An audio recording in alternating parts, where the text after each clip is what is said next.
That was Toy Story 5. That was called Blaze. That was the recent new track that I used because it's a new film. So I'm trying to get some new tracks in. I've actually got some tracks from Odyssey, which I might play later as well, because I thought, why not? You know, get some new films, get some new tracks. I really do need to start digging out for some more tracks later on in the future, definitely.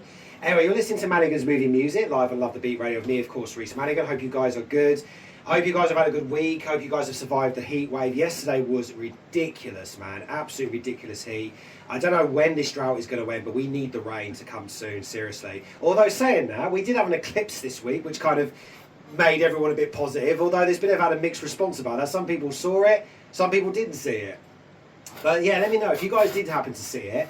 I'd like to hear your thoughts on that, because I actually didn't get a chance to see it, because I was... well, first of all, I was at work, and secondly, I did look up, I didn't see it. so I actually didn't get a chance to see it, but yeah, there you go. But also, guys, thank you so much to everybody who tuned in last week. Apparently, we got a really good amount of listeners last week. We had Darcy Rods, who joined us last week from America, and it was really lovely to have her on the show, and it's been great that lately these guests who've come on I've done really well with the show, and people are tuning in and listening, so I appreciate that. Thanks for the support, not just to me but to the guests and to everybody else to the show.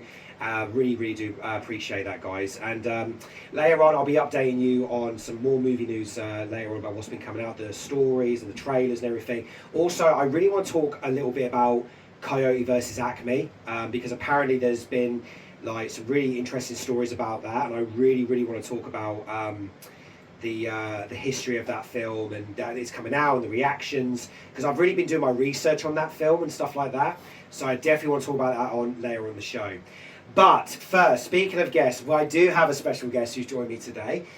She's come all the way from Huddersfield, which is in Yorkshire, in case you don't know where that is, but she's here. And we've been social media friends for 5 years, and this is the first time in those 5 years we've actually met face to face. So it's been a 5-year wait, but I'm sure it'll be worth it. Please welcome Mariama. Hello. I did say your name right? Yes. Oh, thank God. Oh, almost had a heart attack there, I'm not going to lie. I'll crucify you now. Right, Mariama, thank you so much for coming here today. I appreciate you making the journey and being here, and it's finally good to meet you face to face after 5 years on social media, trying to chat, cast you and stuff, and scheduling conflicts. But it's been great to finally see you. I mean, it's like I already know you. Do you know what I mean? Like it's like we've already sort of met. So it doesn't feel like weird to me in some ways, because normally when I get guests who I don't know, it's like, you know, you don't know them, it's like, okay, they're going to be good, they're not going to be good. But because I start like I already know you, it's like, oh, it's fine. I've seen this person, I've met this person, it's cool. It's cool, you know. But no, it's really nice that you've come all the way down here to do this. I know you've done radio before, but you've not probably done a show like mine before. It's very different. What I do is I play movie scores, very movie heavy stuff. But I like to bring in actors and filmmakers who come on the show. In a way, they kind of like sort of co-host the show a little bit, you know, because they stay for the whole 2 hours and they talk about their stuff, and then I will talk about a film or something, and then they might say, oh, actually, I've got an opinion about that. And so, you know, it's sometimes nice to hear different opinions. Or sometimes they'll say to me, no, I don't agree with that. Yes, I do agree with that. It's quite interesting. So that's what it's all about, different sides and stuff like that. That's what I'm into, if you know what I mean. Anyway. So let's get down to it. So first of all, you are an actress. I am. And I'm sure you've had a very exciting career. You've done quite a few things, I believe. Very big stuff and everything. But let's go right back to the beginning, as I always like to do. Where did the passion for acting come from? Well, it must have come from, it must be genetic, because one of my ancestors was a famous actor, Mrs. Dorothy Jordan. Okay. Who also happened to be the mistress of King William IV. Okay. That's another matter. So, bit of history there for you guys. Yeah. I've always had a passion for acting. I originally wanted to get into ballet, but would you believe it? I was considered too tall. So instead my mother enrolled me in acting classes. I used to enjoy going to acting classes on a Saturday morning and performing in plays, pantomimes, and it went from there. The acting school I was at had an agency attached, and through that agency I remember doing commercials and a couple of television shows, kids' television shows. Can you name any of the television shows? Yes, I can. The Singing Kettle. Ah, okay. Yeah. Yeah? I'm from Scotland, so anybody who's from Scotland and was born before 2000 will know who they are. And it rings a bell to me as well, definitely. Singing Okay, so you Kettle. started on with that. And then as the years have gone on, you have done some big productions at the moment. Can you list any of the productions you've done? Or what was the first biggest thing you did do? This was my first professional role in a major production as an adult. It was in Prey on ITV1. Ooh, okay. And what did you play in that or do in that? PC Smith, Okay, did you have a lines? I did. And was you actually a recurring character, or was you just like a one-off episode, or It was a one-off episode. just a one-off? Yeah. Okay, fair enough. But you had a line. Yes. What was your line? And I enjoyed it. Just down there on the right, Sarge. Nice, Said that to Rosie Cavaliero, who's a well-known actor. obviously. Mhm. Amazing. Okay, so that was your first big major production. Mhm. What other productions have you done since then? I mostly do commercials. Okay. In fact, that is my job. So you're more of a TV. commercial actress than a. Yes. Okay. TV, online, still photography. Okay, amazing. What's been like the most funnest commercial you've ever done? Ooh, I'm glad you asked me that. Okay. It's still being broadcast on Channel 4. It's for a period medicine called Divana. Okay, interesting. What has been like the hardest advert you've ever done? Trying to think now because I associate hard with negativity.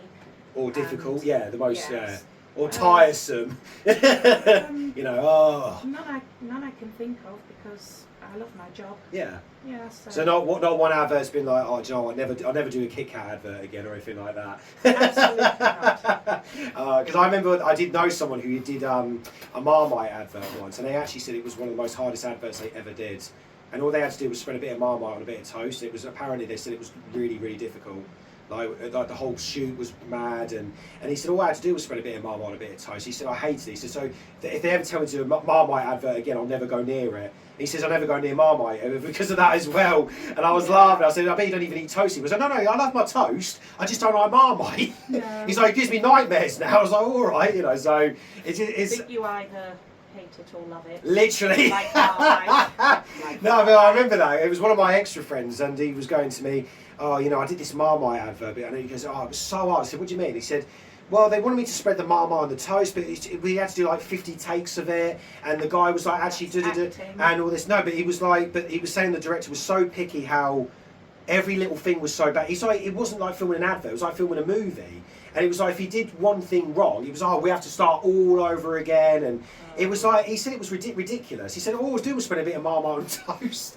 And he was like we were shooting a blooming blockbuster movie. He was treating it like it was a Kubrick film or something, you know what I mean, like that. It was like, you know. Yeah. And he said to me it was the most hardest advert he ever did. And I was like, really? He was like, yeah. And he said apparently it took him like 6 hours to film, even though it was only meant to be like literally a couple of hours to do. But yeah, he said it was the most ridiculous advert he's ever filmed, and it was like, wow. And so he said, I said since then I've never gone near Marmite, and I don't want to do any more Marmite adverts. It was like Marmite. Literally, yeah. So sometimes when I hear them stories, I'm like, oh, okay, interesting. Okay, so. You do the commercials, you've done some extra, some production work and everything. So the questions I've got to ask you then is, if you were to be in any TV show, what would it be, and who, and also what kind of character would you play in that TV show? Preferably a soap opera, because... Which one? Coronation Street. I thought you were going to say EastEnders then, but yeah, go on then. EastEnders is too far. Coronation Street's only in Manchester, next door. Fair enough. Yeah, soap operas are the most consistent form of work. And my typecast is the cop, very good at playing the police officer. I didn't choose that, so... But do you want to play a policewoman in Coronation Street, or what would your dream role be if you were in Coronation Street? I wouldn't use the term dream. But you know what I mean, like in terms of like... I'm an adult. Yeah, well, I'm an adult, I still dream. I'm still chasing my dreams. We all dream. Exactly. Yeah. So that's the question. Like, so if you don't want to be typecast as a policewoman, if you could be a character in Coronation Street, you were like, that's the role I want without being typecast, what would it be? Probably a thuggish type character. There you go. See, there you go. Without the uniform. Yeah, yeah, there you go. So, so that is so. In a way, you want to play a dark character. In a way, like you want to play someone villainous and. Yes. Yeah, exactly. Because they're the best characters to play. Obviously, of course they are.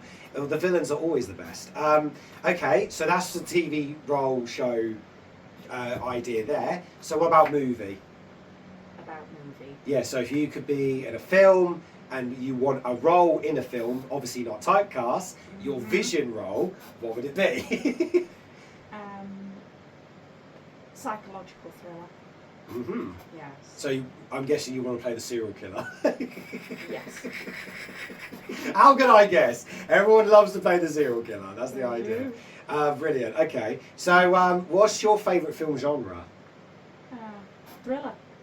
Okay. Horror, drama. Ah, horror. Yes. Brilliant. Same here. Horror, number one. Fantasy. Adventure. Action. So in a way, Catholic. you kind of basically got a mix then. Yeah. So what? But what's your number one? If you had to pick out those genres, what's your number one? Thriller. Thriller. Okay, and horror number two, right? Yeah. Yeah, good. But That's sometimes the two they cross over. they do. It's like Silence of the All Lambs. genres Is do. it a horror or is it a thriller? Both. Exactly. See, that's what I'm saying. Silence of the Lambs is a horror film. People say it's not, but it is. It's a thriller horror. I mean, there's some scenes in it which have massive horror vibes. Yeah. You can't look at that and I'd go, like to yeah, that's scare not the horror. crap out of me. Exactly. Yeah. So there you go. Perfect. So you said thriller, horror. Any like movies that come to your mind is in terms of your favourite thriller or horror? Movies or TV shows? Movies. Okay. From the horror and thriller genre. Yeah. So if you had to pick like a top three, maybe. Saw. Saw. Saw Ooh. franchise. Okay. Number one, right? Or all of them? All of them. All of them. Apart from Seven. Yeah. Seven was if we're bad. talking about the You're talking about the first six then. Yes. Yeah. Although, did you see, what was it, Saw, was it called Jigsaw with Chris Rock? Spiral. Spiral, that's it. Did you see that one? I've seen that. I Did thought you? it was okay. I actually quite enjoyed it. I liked Saw X that came out 3 years Yes, I did as well. I actually really loved that one. I thought it was ago. like I went to see it on Halloween.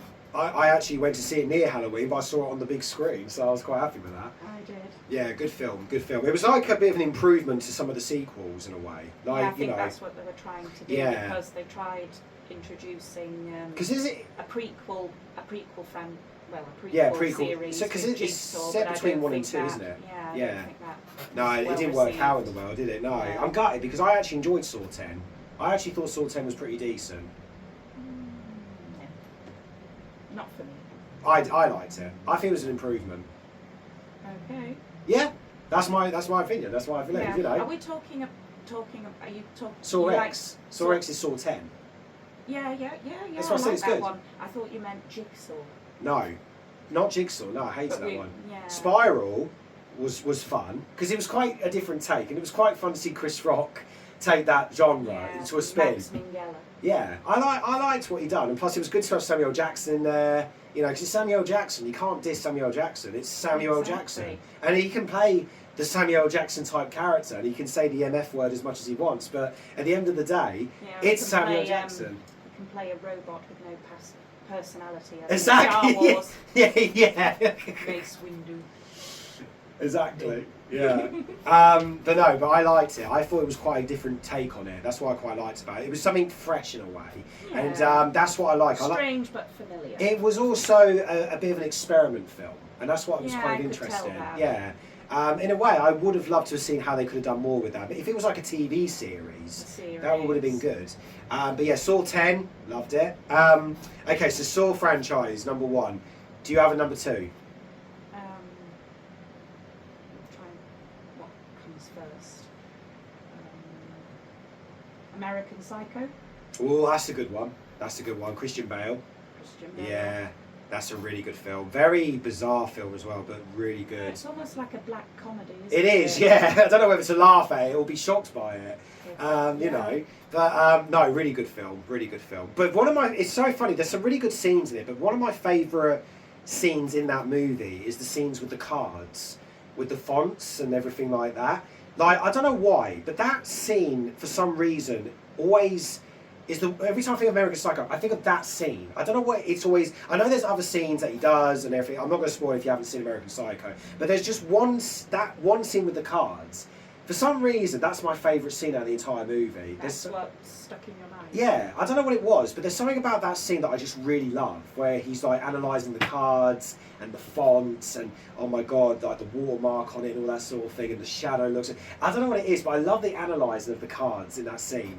And it's such a fun scene to watch, how he's trying to hold in his anger, saying, I can't believe he's got the card that looks better than mine, and all this, like, the jealousy and all that. I don't know what it was. And he kills him because of it. Yeah, yeah. Oops, spoiler. Yeah, there you go. She just spoiled it for you guys. But which character? That's the question. But for some reason, that scene, for me, was the most fun scene. I don't know why, but there's something about that scene I just find so delicious. It's just such an interesting scene. Maybe it's because it's the build-up, and it's just how menacing his character is. He's getting angry over fonts of cards, and it's like, they're just cards, mate. Relax, you know what I mean? You know, but that just shows how much of his ego is there. You know what I mean? And you know, narcissism. Yes, and how it's just insane. Right, so good. So far, two pretty decent films there. Jaws. Saw and American Psycho. Right, what is number 3? It'll come to me. It'll come to me. Thriller, right? All horror? Horror.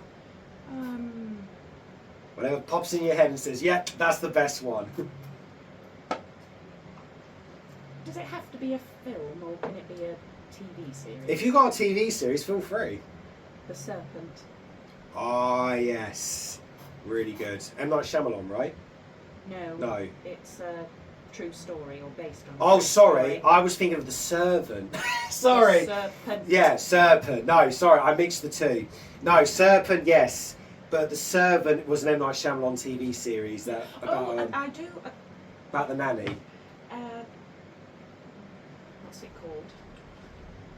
Oh, is it The Sixth Sense? Is The it? Sixth Sense. Is it The Sixth Sense? Yes. Yes. Woo! I love that film for over 20 years. Love that movie. You've unlocked my memory. Yes, I did. I managed to open the door and be like, Sixth Sense. Sixth Sense. I see autistic brains. Exactly. By the way, she is Like autistic, so I can read as well. So don't worry, I can say that. Yeah. No worries. No, but yes, I looked. I was like, I can sense the Sixth Sense. See, there's my Sixth Sense. Yeah. Sixth Sense.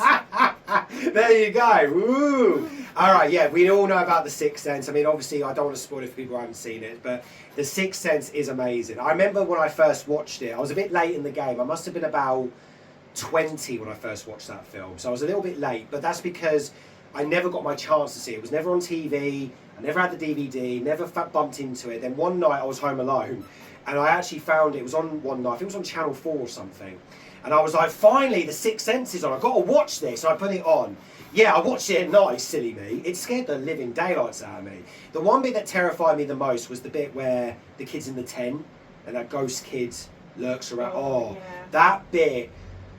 That traumatised me. I was 10 years old when I watched it, and I had to sleep with the light on for at least several days after. It was just the bit where he's walking down the hall and it goes behind him.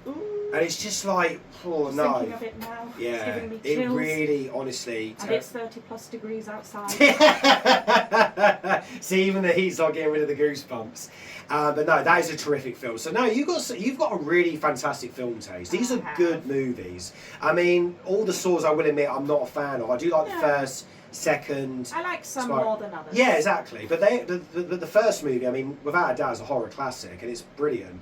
And there are a few sequels that are very watchable, and yeah, American Psycho, that's a very good movie, and The Sixth Sense, yeah, absolutely. So you've got a really good film taste, because my top 3, or top 5 actually I should say, I'm happy to share my top 5. So 5 for me is Jaws.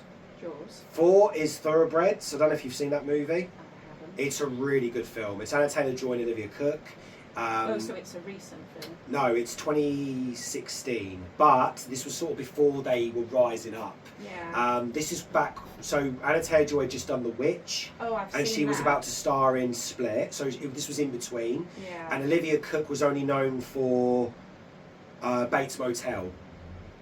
So you know Is they. that The TV Psycho series, remake? yeah, the TV series of it. But that's really good. If you've not watched Bates Motel, you need to watch it. It's so brilliantly written. I like Psycho. That's a classic. But what they've done with Bates Motel is they made it. It's a modern series. It's set in today, but it's kind of like a prequel of if it was Psycho set in the modern day. And I tell you what, the performances are absolutely knock out of the park. And yeah, it was like Olivia Cooke's rise to fame. It stars Vera Farmiga, who was in obviously the Conjuring series, Yes. and of course she's amazing. She plays Mrs. Bates, and she is absolutely award-winning in that series. But Did she win an award? I think she did. I mean, if she didn't, I'd be very surprised. But she should have done. I mean, she played Mrs. Bates amazingly, and yeah, it's a knockout series. I definitely recommend if you. I think, yeah, at first you might think, where, but I reckon if you watch the first few episodes, you might want to stick with it. Because I was the same. I was thinking, Modern Psycho. But then I watched the first 2 episodes. After I was hooked. I was like, do you know what? I'm watching the whole thing. So I binge watched season 1, and then I left it a little while, then I binge watched season 2. Season 2 was a lot better. Season 3, better. Season 4, and then by season 5, the final season. Yes. Whoa, the finale. Whoa, wow. Like they in a way it's like the remake of Psycho right there, but they done it in such a clever way. Like it really does mess with your head, but the characters are so likable. You really kind Even of the antagonists. yeah. Like they what I love about what they do is they really humanise the characters, and it kind of in a way it's kind of like a study film. Like you kind of study how Norman sort of turns into this innocent little abused person into this mummy's boy. Yes. Like you kind of in a way you feel sorry With for an him. Oedipus complex. Yeah, but you do feel sorry for him as you watch it, and you do kind of feel for him because there are some moments where you do go, my God, this kid is a psycho, but at the same time you want to give him a hug, like you know what I mean. So it does kind of mess with your head a little bit, but. The characters are super likeable and they're really good and their arcs are amazing. I mean, Olivia Cooke's character, I think her character's called Emma. You really feel for her. Like, she's such a sweet character. And I really like the times when she was... just trying to be a mum. Well, no, Maybe it's not not. Mrs. Bates. No. She's Oh, of course. I can't spoil who she plays, but No. when she cries in it really... I was like, I just want to give her a hug. I just felt really sorry for her. Like, she's such a wonderful character.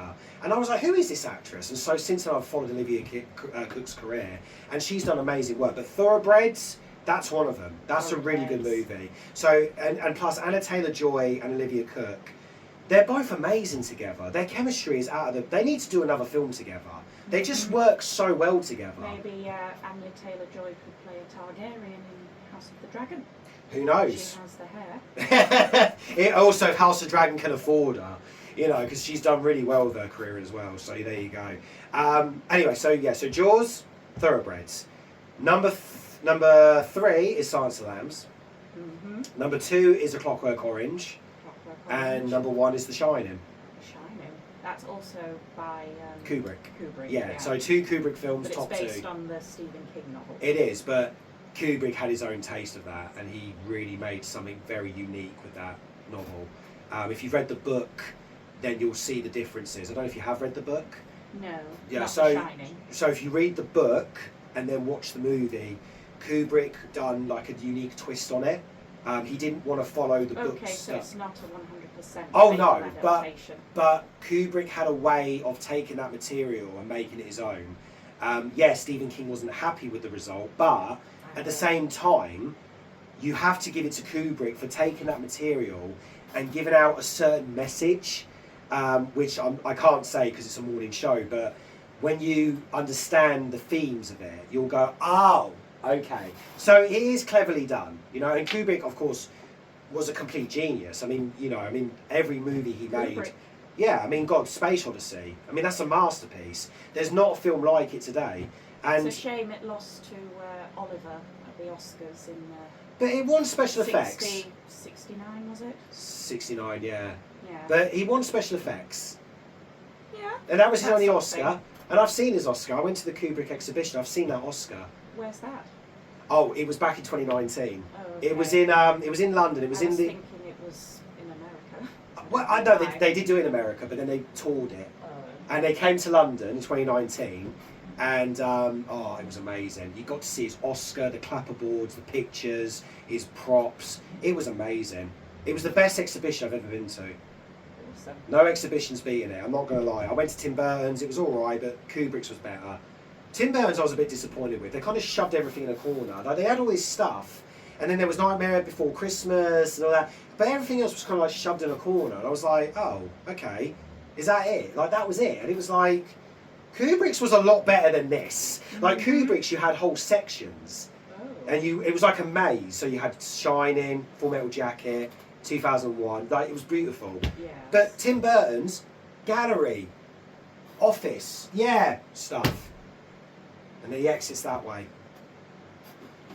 Oh, okay. So I paid 35 quid for this. Wow, that's a lot of money just to see a room with costumes in it that Johnny Depp wore. Exactly. Just no. Here's a question: does Johnny Depp maybe still fit in this? We don't know. Is he still in his size? No, Danny DeVito wore that. Been a Yeah. while. Although speaking of Johnny Depp, he's coming back this year. He is. He's coming back to play Ebenezer Scrooge. I'm really happy about I that. haven't seen the film. I've seen. Oh no, the neither have I, but I'm advertisement. really excited. I'm so gonna go. I mean, also directed by Ty West, who directed the X trilogy. Take my money, seriously. Johnny Depp and Ty West together, take my money. Ty West is a brilliant director. He's so underrated. Like he's done some really good stuff. And Johnny Depp and him, take my money, absolutely. You know. Okay, brilliant. Right, I think we better have a breather because I think we've had a chat about everything now. But appreciate you telling me your story and all the films. I love it. It's great. And so we've got a lot of other bits to do. So I just want to quickly say that my next bit's going to be reviewing Ice Cream Man. So I need to talk about that. So now I'm finally going to track from the brand new movie Odyssey. This is the Trial of the Bow and Vengeance. That was the finale to Vertigo, one of my favourite Alfred Hitchcock movies. I love that film. In fact, I showed that film, to my wife the other week, and she loved it, which was quite surprising because normally she doesn't normally watch films like this. But one day it was Horror on. films or Alfred Hitchcock? Well, like mystery and other films. Like she's more of a horror fan, you know what I mean? Like she Okay. prefers horror films. But one day I said to her, you need to watch Vertigo because it's actually really good. I said, it's Alfred Hitchcock who did Psycho. She was like, oh, she goes, oh yeah, I like him. You know, she likes Rear Window and Psycho and all that. So I showed her Vertigo, and she really enjoyed it. I was like, it is a really good movie. It's a very cleverly filmed, but very disturbing about a man who fell in love with a woman who didn't really even know him. If you think about it, it's quite spooky. Creepy. Yeah. Really dark film, but I love it. Really good film. I hope to one day make a film like that. Right, so you're now listening to part 2 of Manigan's Movie Music, live on Love the Beat Radio with me, Risa Manigan, and my special guest. Mariama. There you go. Do you know what? It's been a really... Special guest with a special name. Look, everybody's special in their own unique way, so don't worry. It's all good. Definitely. Exactly. We're all unique. So it's been a really good show today. I've really enjoyed today. It's been great. I'm really excited that we're going to be talking about some really interesting discussions coming up now. One of them I really want to talk about right now is the Coyote versus Acme film. Now, obviously it doesn't come out to the UK. I think it comes out, what day is it today? Friday. So next week I think it comes out. Fingers crossed, touch wood, whatever you want to do. Because I've been looking forward to this movie for a very long time because this movie had a bit of a crazy history. It got deleted by Warner Brothers back in 23, and they did it as a tax write-off apparently. They didn't think it was going to make any money, they didn't want to market it, so they were like, right, we're going to shelve it. But by the way, this movie had been completed, it was done, it was finished. Oh, it was filmed and it was all done. edited. Yeah, everything was all done. They even had a release date. It was rearing to go. Unfortunately, they were like, Warner Brothers were going, yeah, this film's not going to make any money, so we're going to stick it on the shelf. And that was really a shame because I was actually really looking forward to this movie because I like the idea of Coyote the Wile E. Coyote, Yes. suing Acme because of all the products he's trying to do to catch the Roadrunner.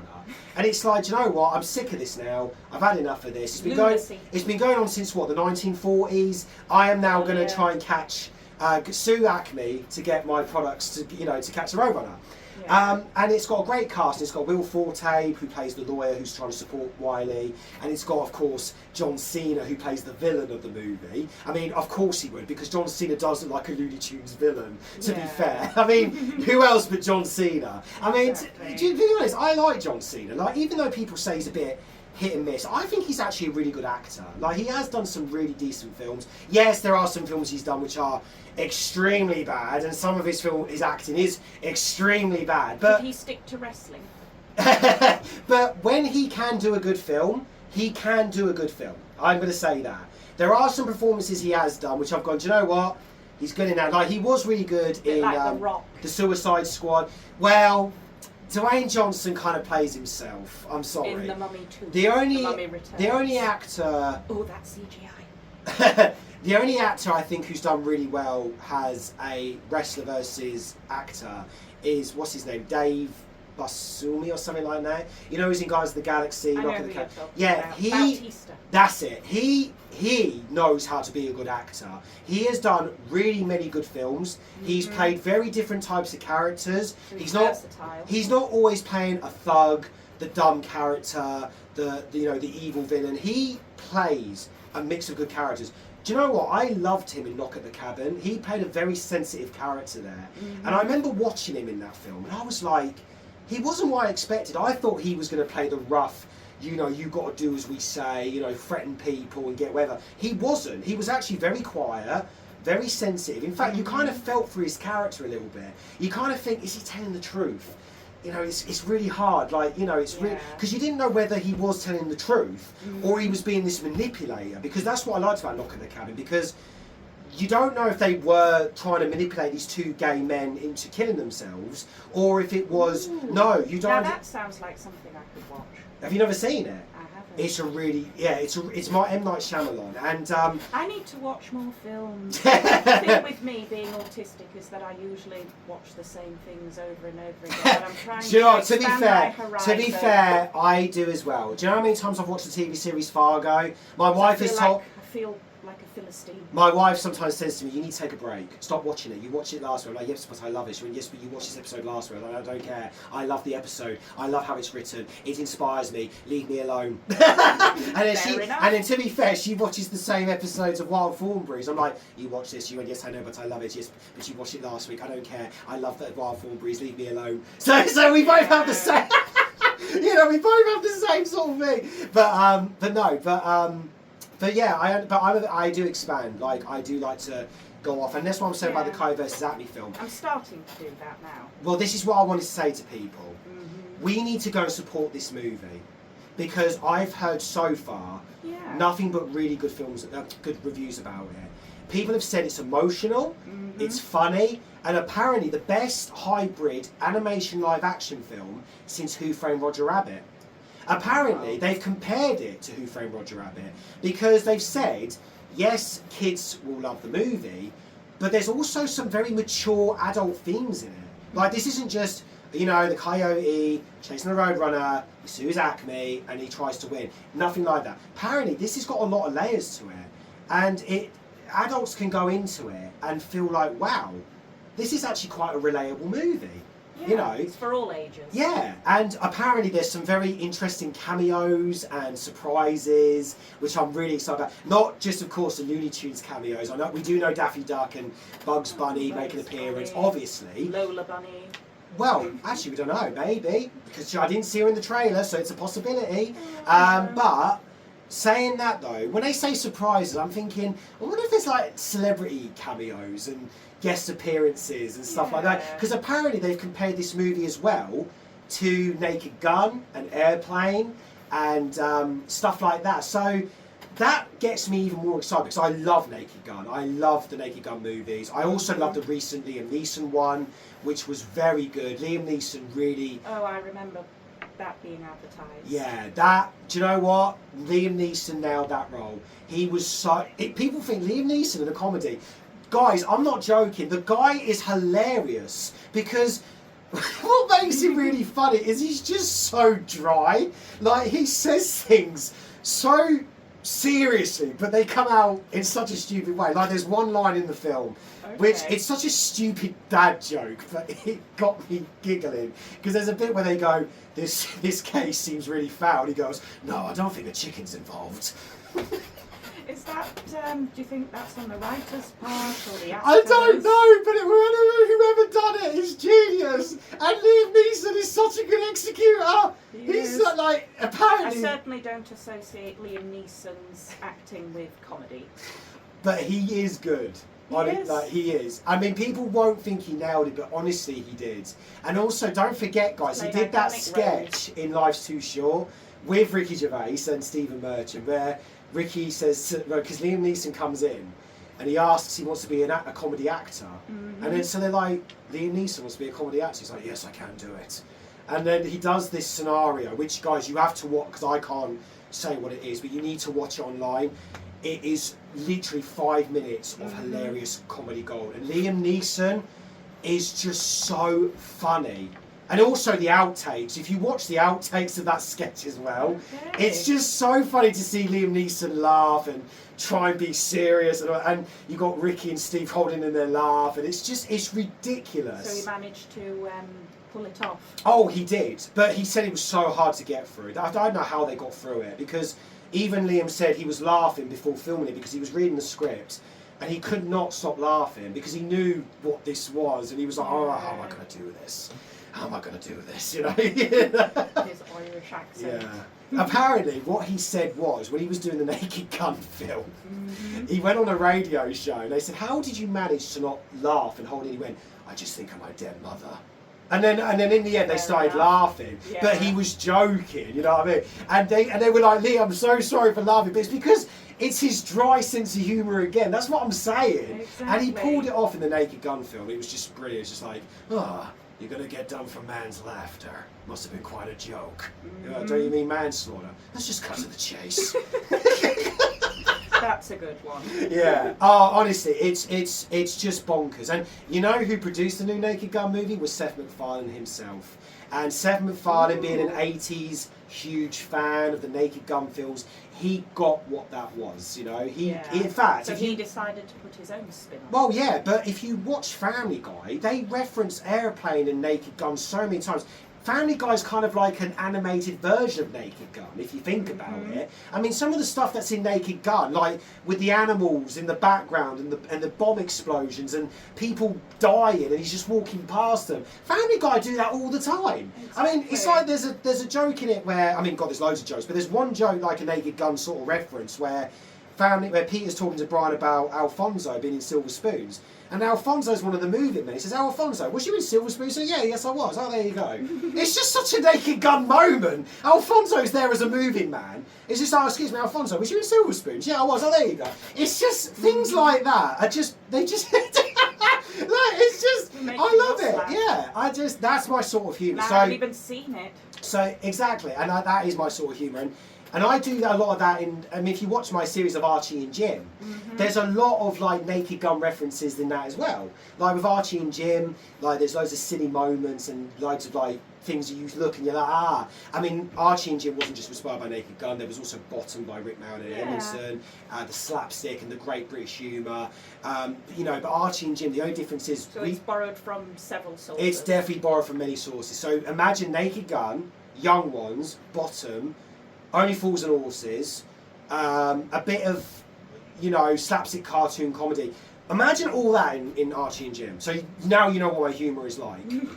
It's in a way, Archie and Jim is sort of like my live action version of Animaniacs. Animaniacs. Yeah, so imagine that. So yeah, that's what it is. So I grew up with great 90s I mean, God, I grew up with Ren and Stimpy as well. And so that was bonkers. And Cow and Chicken and... Like, those cartoons were just absurd, but I loved them because they were so... Absurd. Exactly. That's, I mean, hello! Funny. Yeah.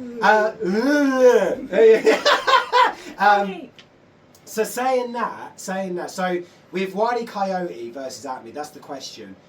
Will the movie have that sense of humour? Apparently, from some of the reactions, it kind of does. remains to be seen. Yeah, and I cannot wait to support. So what I'm saying to you guys is, we have the power to change Hollywood. Mm-hmm. We have the power to go to the cinema, see this movie, make its money, yes, and say we are supporting a movie that might not see the light of day. So what I'm saying is, guys, please, please don't wait till streaming. Go take your kids, or go out on your own if you want. You know, I fancy going to cinema. Just go see Coyote or whatever. Yeah. Go take your loved ones. Go and see Coyote versus Acme and support this movie. Because I'm going to go support it. And if I love it that much, I'll even go see it twice. I don't care. I will go. Yeah. If it comes out as well as I hope it does, trust me, I'm going to go support this movie without a... While you're at it, save our cinemas. Yeah, save our cinemas. I mean, luckily, Odyssey has done well. Yes. Project Hail Mary has done well. Mm-hmm. The new Spider-Man movie is doing superbly well. Exactly. So, go to the cinema. It's not obsolete yet. No. So guys, please take my advice. Go and see the film, alright? Please. I really do think we need to support more cinemas, more movies. And also, it gives me a leap of faith that when I make a film, I can release it in the cinema. Exactly. You know what I mean? So come on, guys. We need to support it. But no, I am definitely going to go check out Coyote vs. Acme 100%. I am super excited to go and check it out. And I can't wait to see what these... references and surprise cameos are going to be, you know, and not just that. Apparently, it's just so superly funny. In fact, they've said it's the best Looney Tunes movie out there. They said best Looney Tunes since Space Jam, but best hybrid. Space Jam. That was my first ever cinema movie. Really? That was my first ever cinema film. I was 5 years old, and I went on my 5th birthday, and that was my first cinema film.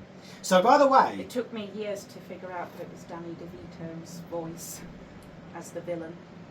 Ah, yeah, Danny DeVito, yeah. And also there was also that joke with when Billy Murray makes when comes in. Bill Murray comes in as himself. Yeah. And there's that joke where he goes, "I didn't know Dan Aykroyd was in this picture. I didn't get that joke as a kid." So he mistaken Bill Murray for Dan Aykroyd. Exactly. I didn't get that as a kid. And then when I watched it again, I went, I get the joke now. It's amazing when you can revisit later and pick up things you missed before. Exactly. And I love that. I love when people do that because I love looking back and going, oh my God, I didn't get that joke as a kid. So when I saw it as an adult and he said, I didn't know Dan Aykroyd was in this photo, I was laughing. I went, I didn't get that joke, and now I do. It's an adult joke. I can laugh at it. Exactly. But yeah, Space Jam, in my opinion, is a proper 90s film. It is. So nostalgic.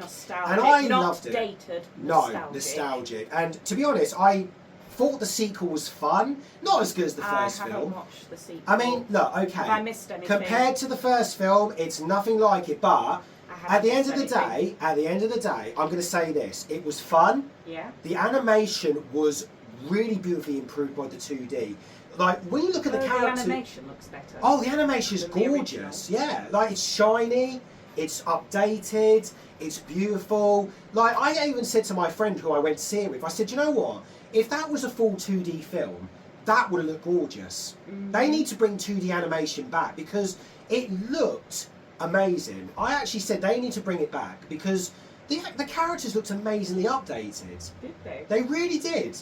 I remember watching... Maybe I will watch it. I mean, they do turn into CG for a reason at one bit, but it's fine. It's for the tournament and it's quite fun. In fact, there's a good joke where Daffy goes, "Oh, I look expensive." But you don't sound expensive. Yeah, just still. What's his name? Joe Asquani, who voices the characters now. He's so good. Apparently, in Kai vs. Acme, he's really good as Bugs and Daffy. They said he's like the new Mel Blanc, and he does a really good job. He does Porky Pig and all that. And in fact, when he was being interviewed recently for Kai vs. Acme, he was going, why did they cancel this movie? And like, you know, and like, Daffy, come on, just give it a chance, you know, and he was just going on with it. Who voices Bugs Bunny now? Do you know? So that's the guy, Joe Alaskey. Yeah, Joe Alaskey. Bill West did used to voice Bugs. I think he's not doing it anymore. Although he still goes to Comic-Con and does it now and again. Yeah. You know, he was the voice of Ren and Stimpy's, Fry in Futurama, you know, because he has that, you know, that unique New York accent voice. But then when he's Ren, he's like, Ren, you know, and stuff. I'm just doing the impression. And, well, there's Joe Pasquale as well, you know. Pasquale, yeah, Steve Buscemi, your Italian Americans. Italian American accent. Yeah, exactly. But that's the voice he's doing today. But Joe Alaskey's so amazing, and he's really good at doing Daffy and Porky. And I mean, in a way, it just sounds like Mel Blanc, but a bit more high pitched. Okay. It sounds like they've taken a variant. Yeah, but you don't want it to sound too familiar, but not too different. Exactly, either. but he's a really good Porky and Daffy, and he's carrying all those legacy characters now, and he's really good that he's voicing the characters today. And they said, you know what, he might even be nominated if they do it, and I hope he does, because what a guy. And also, like, Jim Cummings is in the film as well. We all know who Jim Cummings is. He was the voice of Pete in Disney. Plus, he does like a million voices. Plus, he's Winnie the Pooh. He's Tigger. You know, he's a lot of amazing. I mean, he's still going strong. Jim Cummings. He's an incredible voice actor. And in fact, he's like. Well, he's part of our childhood, really, if you think about it. Yeah. Like, he's the updated Winnie the Pooh, and he's the updated Tigger, and in fact, he got the lessons from Sterling Holloway, who voiced Winnie the Pooh. Yes. You know, but God, Sterling Holloway, what an amazing voice actor he was. Disney, and you know, he narrated all our Disney classics like Peter and the Wolf, and you know, I mean, God, what a voice he had. In fact, iconic. Yeah, I mean, like when you watch some of his old sitcom clips, because I wanted to find the voice actor. When I watch him, it's so weird watching him live action doing that voice, and it's like, wow, that's who he looks like. And then, you know, then you hear his voice and you can't sort of picture it.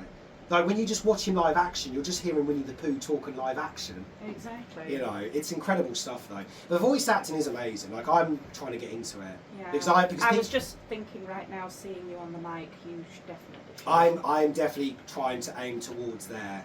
In fact, I did email a few voice artists places, but they didn't get back to me. But I will definitely carry on and voice them. And I'll say, look, as long as there's no AI, I'm available. You know, I don't need AI. No. You know. I can do whatever voice you want me to do. Just say and I'll do it. Yeah. You know, I can do what. Like, I'll try. You definitely can. I'll try. Yeah. Although a bit rusty on the Ren and Stimpy one though. Got to kill you! Oh, Ren! Work on your strengths. Exactly. Strengths. Right. Let's take a breather because next we need to talk about some movie news. We'll talk about that. So we're going to play another track. We'll be back after this, guys. Here's a lovely little track from the classic Rockadoodle. That was Rockadoodle, the end credits sequence by Robert Folk. We were just talking just now about Don Bluth, weren't we? We were. So that what happened with him against Disney? Well, he was the guy who went up against Disney because Disney couldn't be bothered with their animation. You know, you look at the cheap drawings like Rescuers and Robin Hood and all that, and he's like, God, these films aren't as good as they used to be, like Pinocchio or Snow White. Yeah. And that's what he was trying to do. Bambi, yeah. And that's why he made films like Secret of Nim, An American Tail, Thumbelina Before Time. Although, yeah, great director, great story. Yeah, I love talking about Don Bluth. He's a great guy, great animation guy. He's still going. He's 91 now, I think. He's still alive? Still alive, still kicking, still going, you know. But then why wouldn't he? He's a complete legend. I mean, that guy could hopefully live to 100. Let's see. Yeah. I mean, David Attenborough has, you know. Exactly. All the legends never die. That's what they say. Legends never die. Anyway, so we're now... wow, we've only got 20 minutes to go already. I can't believe it's gone really quick, but it does when you have fun in the Manigan's movie music show. Definitely having fun. So now we're just going to jump into the movie news. So what we've got going on this week. No, that's the wrong website. Sorry, I always seem to click on the wrong website now. Right, so we have... so some of last week's stuff. Oh wow, there isn't really too much to bring on. Wow, okay, that's a bit disappointing. But I can say that the Odyssey movie has now grossed over $1 billion at the box office milestone. And when did it come out? It came out literally just a few weeks ago. So what day? So 40. So end of July actually. So almost a month ago. So about 3 weeks ago. Has it been a week? It's 2 weeks? 3 weeks now, yeah. And although it hasn't definitely beaten Spider-Man's box office milestone, would it? No, but it's still done really well. I mean, it's a great movie. And I was just saying this, like Project Hail Mary, Spider-Man, and Odyssey are definitely the blockbusters of 2026, absolutely. I mean, Project Hail Mary, that is a great film. I mean, my wife, I actually showed it to her recently on Amazon Prime because I went to see it in the screen. In fact, luckily for me, I got a free ticket to go see that because I was a member at the Curzon Cinema. And I was like, oh, Project Hail Mary, I can go see that for free because if it sucks, at least I ain't got to pay for it, you know. Exactly. But I mean, I didn't think it was going to suck, obviously. I mean, because I know who the directors are: Phil Lord, Christopher Miller. Every movie they've directed or been involved in has been a masterpiece. I mean, God, since the very beginning film, Cloudy with a Chance of Meatballs, they've just come out with gold, and their humour and their comedy matches with me. So, I mean, it's like they're other versions of me in a way. Sometimes I watch it, I'm like, oh, if I met these guys, I'm sure they'd hire me. I'm sure they would. I'm sure they would. But they are really terrific directors because not only do they make films funny, but they also do make emotional films as well. It's like with the Lego Movie, and they did the Spider-Verse films. Plus, they produced Cocaine Bear, which was hilarious. So they've done some really good stuff. But yeah, Project Hail Mary was their recent film. Very big science fiction movie. And I think the only reason they probably did this film was because they couldn't do the Star Wars Han Solo film. Because they were originally meant to direct that movie. Oh, were they? They got fired. Now that film I did not like. Well, luckily no one liked it anyway. But I reckon if Phil Lord and Christopher Miller directed it, it probably would have had a better reception. Because apparently they got fired because they were making it too funny, and their minds always are with comedy. But it would have been interesting to see what they'd done with the Star Wars film. It could have, but unfortunately, Kathleen, I think it's Kathleen Kennedy. She, who was the boss of Star Wars at the time, was like, yeah, do you know what? It's not working out, guys. You two need to leave. We'll do something better. And so they hire Ron Howard to take over, and apparently it didn't work anyway because the film bombed. It was. But that's to say though, Christopher Miller and Phil Lord, they took it on the chin. They weren't upset by it. No. They said, look, we understand. Maybe due to probably look differences. Back now and think, oh, thank goodness. Yeah, probably. Yeah. I mean, do you know what? It doesn't matter because now they've made a brand new science fiction film based off a book, and apparently they've made it their own, and everybody now loves the Rocky character. I mean, my wife loved Rocky, I loved Rocky, and this movie did almost make me, well actually no, I'm going to confess, it did make me cry near the end, I'm not going to lie. It was such a beautiful, well-made film, but Ryan Gosling made that movie as well. You know, Ryan Gosling is just such a fantastic actor. I mean, the film as well that I loved, he did The Fall Guy. He certainly has staying power. He does. He was a child actor, wasn't he? He was, and he's still continued growing into a very mature, awesome, handsome, good-looking guy. You know, and all right for some. yeah, exactly. He just bleaches his hair a lot, and no, but he seems like a very genuine human being, and I loved him in Project Hail Mary, but not just that. I loved him as well. Have you seen him in Barbie? I was just going to say, I didn't like Barbie, but I liked him. Barbie was not really my film. I like the production value. Oh yeah, apparently there was no pink paint left anywhere in the world for a time. Well, there you go. Well, there certainly was a shortage of pink paint all over the world.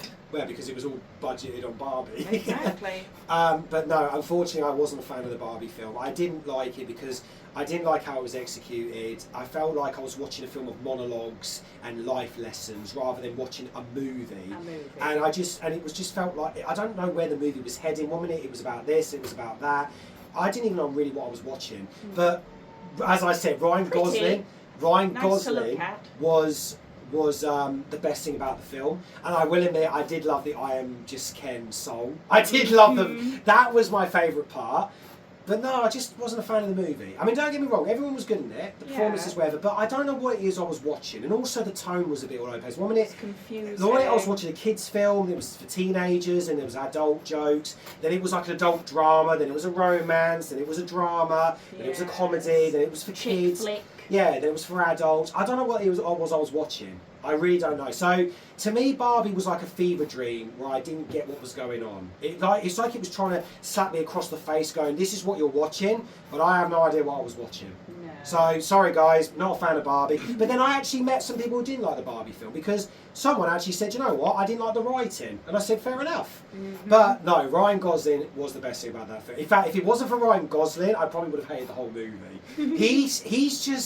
He's just such a great, funny guy. He just makes me laugh. I loved him as well with the film of Russell Crowe, The Two Guys. He was good in that. I loved him in The Fall Guy as well. That was a funny film. In fact, the best scene in that movie is the chase scene with the truck and they're playing the Phil Collins song.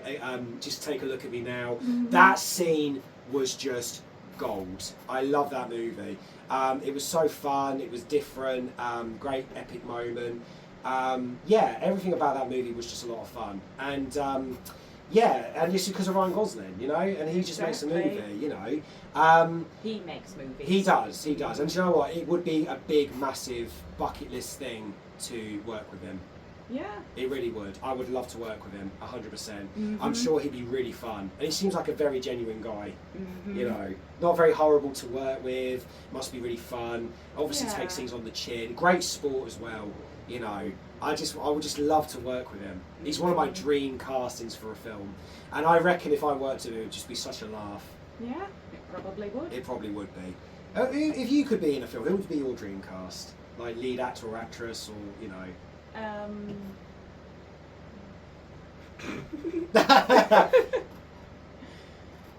Anybody who's fun to work with. Fair enough. As generic as that sounds. Well, no, I kind of agree because you don't know who's fun to work with, and who's Exactly. not. Well, I'll tell you who's not fun to work with. Edward Norton. There you go. We've heard loads of stories about him and Chevy Chase. Yeah. Oh, no one wants to hire those guys no more. Can you blame them? Oh God. Right, we got to play one more track before we end the show. So here's a little lovely track, a very epic track from the classic film Stuart Little. That was the final track of the day. That was Boat Race from Stuart Little. You're listening to Manigan's Movie Music, the final part now of Manigan's Movie Music live on Love the Beat Radio with me, Reese Manigan, and my special guest today, Mariama. Right, Mariana, we've literally got like less than 7 minutes to go. So I got to ask your review of your experience on today's show. I absolutely loved it. It's called Love the Beat Radio. Well, I love the Beat Radio. Amazing, and I appreciate that you've come to London to do this. Yes, and I have. you know, you made it all the way and everything. I mean, like I said, you're not the only person who's made a weekend of it. Exactly, you're here in London for the whole weekend, which is really cool. And you know, I always appreciate every guest who makes the journey to come and do this, because I know, you know, I'm no Chris Moyles or anything like that, and this is no global, but why would you want to be Chris Moyles? Exactly, well, I don't want to be Chris Reese Moyles. Manigan. Exactly. So it's always nice that people make the effort to come and do it, and you know, and it really, it always is appreciated. Yes. So I do appreciate that you've done this, and yeah, it's been wonderful to finally see you face to face. Finally, after 5 years, we've been connected on social media. Yeah, castings and scheduling I've been conflicts. to London since then, and Lisa said, "Oh, can we meet finally?" Oh yes, I can. Oh no, train's been cancelled. I had to take an earlier one. It's on the other side. Blah, blah, blah. I know. Do you know what, lately? Do you know what? TFL and trains and everything lately have been quite bad. I mean, for the past few weeks, like you go on a train, and I mean, like when I went to Weymouth, I got stranded in Winchester or something like that. Winchester. Yeah. Oh, it was awful. Like we got stranded there for a it's whole not hour. Like, it's unlike cars. There's no traffic. Well, I think it's because there was a fire on the traffic. tracks or something. That was the excuse I heard yesterday. I love that. It's hot. There was an excuse. There was a fire. Oh, this again. Another fire. What's next? Love it. But yes, I know it does happen. But luckily, when I did sue the train and got my claim back, they managed to give me my money back. Thank goodness. Yeah. So that was good. Because they were like, if you've been stranded 15 minutes or more, you can claim it. I was like, yes, I will, and I did. And luckily, even though they were like, oh, it might take 22 days, they did it within like 3 days. I was like, good. But yeah, I was so happy about that. But no, they should have given me back my money because it's ridiculous. Because we had to wait for 3 different trains after to get the next one. It was ridiculous. Money, time. Oh, honestly, I don't know what's going on. I mean, look, I'm not saying it's the weather, I'm not saying it's whatever, but seriously, these companies really do need to sort themselves out. They really do, because one day we're not going to want to travel, and it's going to be that case of, you know what, we're going to find our own way, and then trains won't be able to get, you know, so they've got to be careful. So you know, because everybody has a car, or everyone can still riot. There you go. Yes. You know, go on strike. Yeah, and that'll happen because I'll be outside the coffee shop. The protests will be at my shop because I get them all the time. Oh goodness, don't ask. Anyway, so Yeah, so today's been a really fun show. It's been really wonderful to have you, and Yes. you've been a really fantastic guest, and so it's been really great. Mhm. Next week, I don't know if I'll be having a guest. I will let you know, but I will say this: in 2 weeks' time, I will be having Jessica Main come on the show, and she was actually in Guest House Paradiso with Aidan Rick. She plays Simon Pegg's daughter. And she's coming in 2 weeks. I'm so excited to interview her because I really want to talk about Guest House Paradiso, what was it like working with Rick and Aid and stuff like that. So, so the next 2 weeks, that is going to be really exciting. Yes. I cannot wait to interview her. So that's going to be coming up. And also, I am in talks of a few other familiar faces who might be joining the show. In fact, on Sunday, I've got a meeting with one of the actors who was in 28 Years Later, Bone Temple. They played one of the fingers. Which was the Minions, but it's the name, they're called Fingers. Jack O'Connell's Minions in the film, and God, I love that movie so much, so that's going to be really fun to talk about. In fact, we were talking about that the other day, and my wife was saying to me, is Bone Temple still one of your favourite films of the year? I went, yes, it is. It was such an underrated movie. Written by Alex Garland, who, by the way, is one of my favourite directors working today. Ray Fiennes is in it. Ray Fiennes, yeah, he done an epic scene involving him dancing to rock music, which I really hope he gets nominated for that scene because, honestly, Can't really picture Ray Fiennes dancing. oh well, when you watch the movie, he lets it all out. That's him. People were like, "Oh, was that a stuntman?" No, he confirmed it was him. Oh, He did all his own. He did all the movements, jumping, the dancing, the singing. Well, not the singing. He mimed the song, but he did do the bit. He honestly, he was amazing. And but after, bless him, the poor guy broke his back. His back was a bit like, you know. So he did say after that he had to go for medication and stuff like that because his back kind of twinged a bit. But this is why I love talking about movies. It's not just what's on screen, but what happens behind the scenes and the story. I'm like a behind big the making on of. Yes. You understand how much time and effort has gone into. I should know. something. I make films as well. Absolutely, and you do.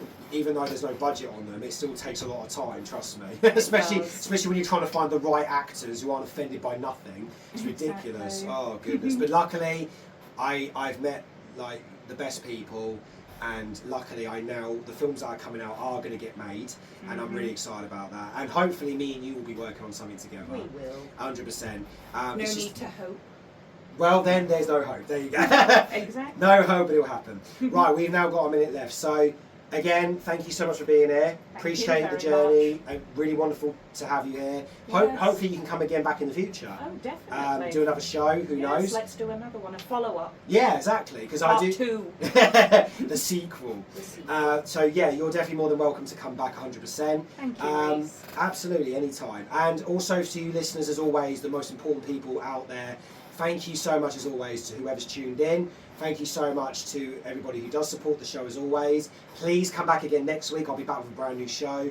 And don't forget, in 2 weeks I'll be talking to Jessica Main. So if you're a fan of Bottom in particular, you're going to want to listen to that show, definitely. But yeah, okay guys, so that's it now. It's time to finish things. Thank you so much for tuning in. And as I say at every end of the show, that is a wrap.